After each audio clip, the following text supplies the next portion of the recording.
Hello. स्वागत है आप सभी का GKRWA स्टडी पर। मेरा नाम निधि। आज के वीडियो में हम डिस्कस करने वाले हैं हिंदी के टॉप 30 ऐसे क्वेश्चन आंसर जो कि सभी परीक्षाओं के लिए महत्वपूर्ण रहेंगे।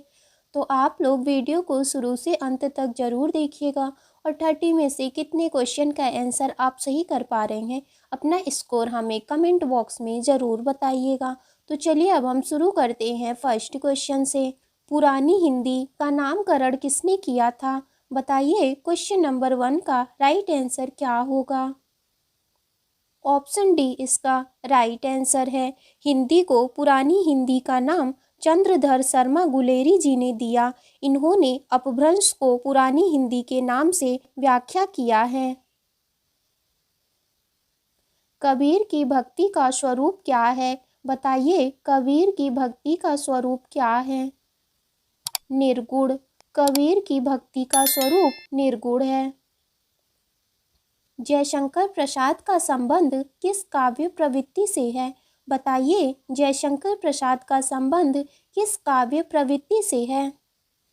छायावादी। जयशंकर प्रसाद का संबंध छायावादी काव्य प्रवृत्ति से है।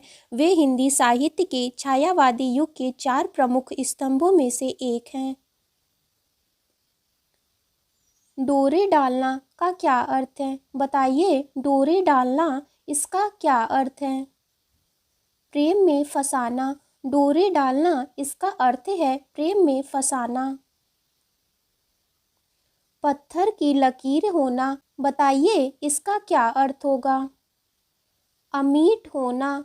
पत्थर की लकीर होना इसका अर्थ है अमीट होना या तो स्थिर बात। सही वर्तनी का चयन कीजिए। बताइए इनमें से कौन सी वर्तनी सही है? ऑप्शन बी इसका राइट आंसर होगा। ऑप्शन बी यह परीक्षा का शुद्ध वर्तनीय रूप है। शुद्ध शब्द क्या है? बताइए इनमें से कौन सा शब्द शुद्ध शब्द है? ऑप्शन ए इसका राइट आंसर होगा। संपूर्ण यह शुद्ध शब्द है।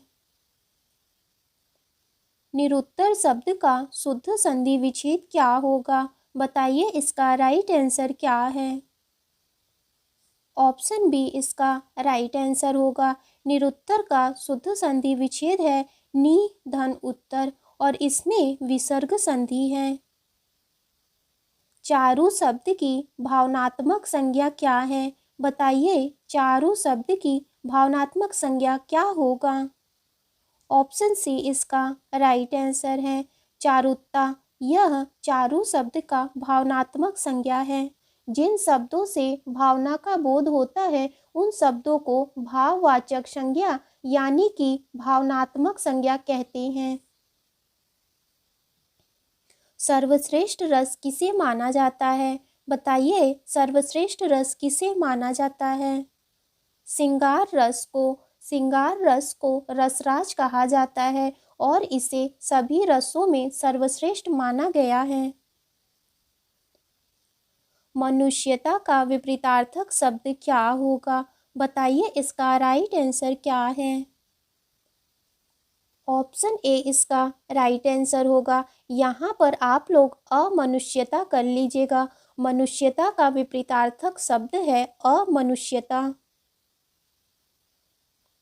यदि चादर के बाहर डैश पसारोगे तो पछताओगे। बताइए डैश के स्थान पर क्या होगा?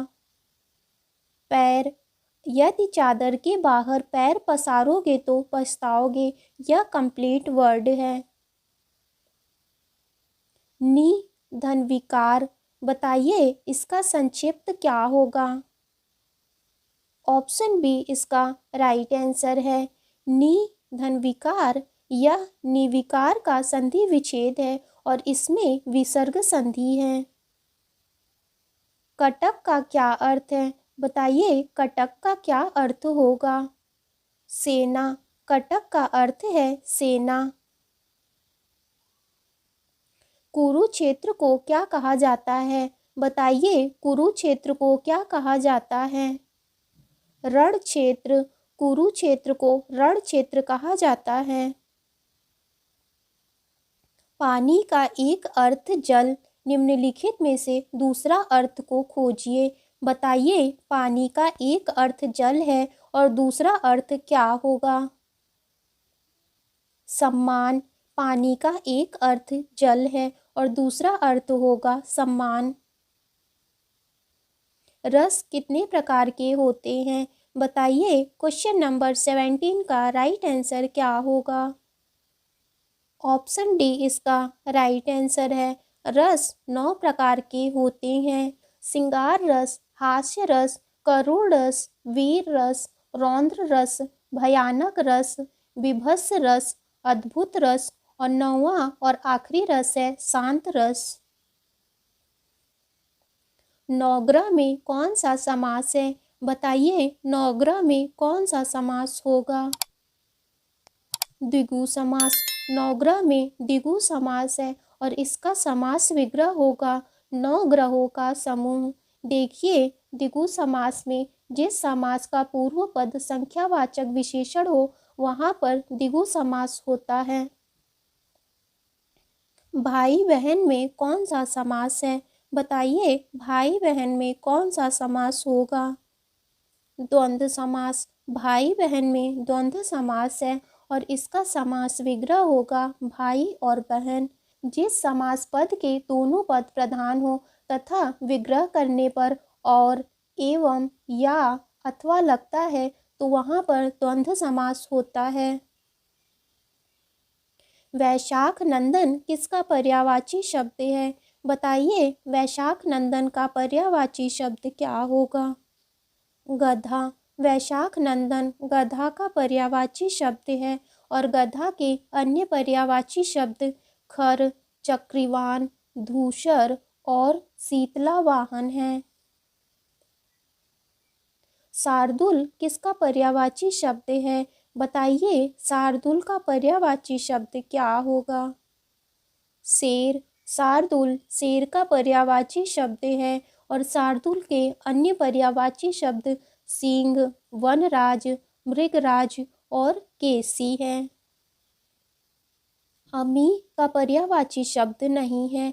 बताइए, इनमें से कौन सा शब्द अमी का पर्यायवाची शब्द नहीं है? रसाल। अमी का पर्यायवाची शब्द रसाल नहीं है। रसाल का अर्थ है आम और जबकि अमी का पर्यायवाची शब्द अमृत, सुधा और पीयूष है। इनमें से संयुक्त व्यंजन कौन सा है? बताइए, इनमें से कौन सा व्यंजन संयुक्त व्यंजन है? ज्ञ। ज्ञ संयुक्त व्यंजन है। संयुक्त व्यंजन 2 या 2 से अधिक व्यंजनों के मेल से बने होते हैं। इनकी संख्या 4 होती है, छ, त्र, ज्ञ और श्र। निम्नलिखित में से कौन ट वर्ग नहीं है? बताइए, इनमें से कौन सा शब्द ट वर्ग में नहीं आता है? घ। घ ट वर्ग का नहीं है, यह क वर्ग का व्यंजन है। ट वर्ग के सभी व्यंजन को मूर्धा यानी कि मूर्धन्य कहा जाता है। ल किस प्रकार की ध्वनि है? बताइए, ल किस प्रकार की ध्वनि है? पार्श्विक। ल पार्श्विक ध्वनि है। दर्शन का तद्भव रूप क्या है? बताइए, दर्शन का तद्भव रूप क्या होगा? ऑप्शन बी इसका राइट आंसर है। ऑप्शन बी दर्शन का तद्भव रूप है। अपील शब्द है। बताइए, अपील कौन सा शब्द है? विदेशज। अपील अंग्रेजी भाषा का शब्द है। देखिए, मजिस्ट्रेट, कैंसर, मोटर, ट्रेन ये सभी अंग्रेजी भाषा के शब्द हैं। वातानुकूल का सही संधि विच्छेद क्या है? बताइए, इनमें से कौन सा संधि विच्छेद वातानुकूल का सही संधि विच्छेद है? ऑप्शन ए इसका राइट आंसर होगा। ऑप्शन ए वातानुकूल का सही संधि विच्छेद है। ज्ञानोदय में प्रयुक्त संधि क्या है? बताइए, ज्ञानोदय में कौन सी संधि है? ऑप्शन ए इसका राइट आंसर होगा। ज्ञानोदय में गुण स्वर संधि है। देखिए, मैंने आपको गुण संधि को पहचानने का ट्रिक बताया है कि जिस भी शब्द के ऊपर एक ही मात्रा या तो ओ की मात्रा दिखे तो वहाँ पर गुण स्वर संधि होता है। निर्वासित में क्या प्रत्यय है? बताइए, निर्वासित में क्या प्रत्यय है? इत। निर्वासित में इत प्रत्यय है। संज्ञा के कितने भेद होते हैं? यह आपका टेस्ट क्वेश्चन होगा। इसका आंसर आपको कमेंट बॉक्स में ज़रूर बताना है।